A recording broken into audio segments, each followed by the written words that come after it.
Drew in Bloomington, Indiana. Hey, Drew, what's up? Hi, Tom.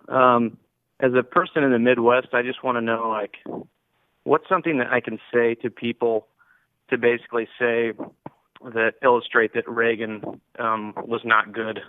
Well, Reagan doubled taxes on working people. He doubled the Social Security tax.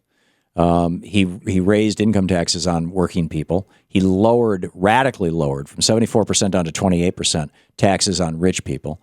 He created huge tax loopholes for corporations. He started the process of moving our jobs overseas. Have you noticed what I would say to anybody old enough to remember America in 1980 or even in the 1980s, even if they were fairly young then, is have you noticed that before Reagan, every strip mall was filled with locally owned businesses and every downtown was full of locally owned businesses? And today, there's none of them left in most of America.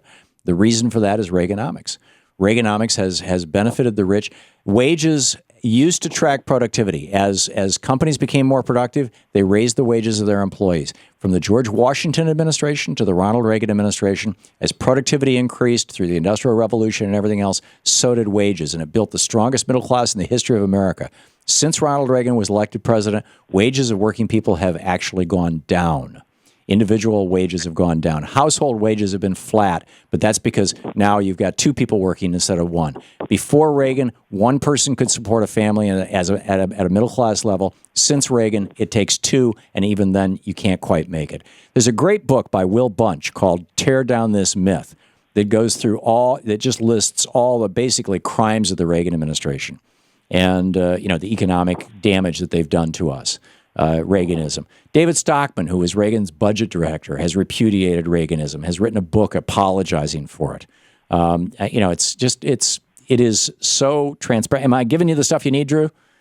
That's excellent. Yeah, thank you. Yeah. It's. I mean, there's this long list. Not to mention the fact that he was illegally selling weapons to the Iranians in exchange for them holding the hostages while Jimmy Carter was president, so that he could win the election. And then he took the money from selling those illegal weapons to Iran, which, by the way, were channeled through Israel. He took that money and used it to buy weapons, which he gave to the Contras, and the Contras then sold him cocaine, which they imported back into the United States and created the coke epidemic in the 80s.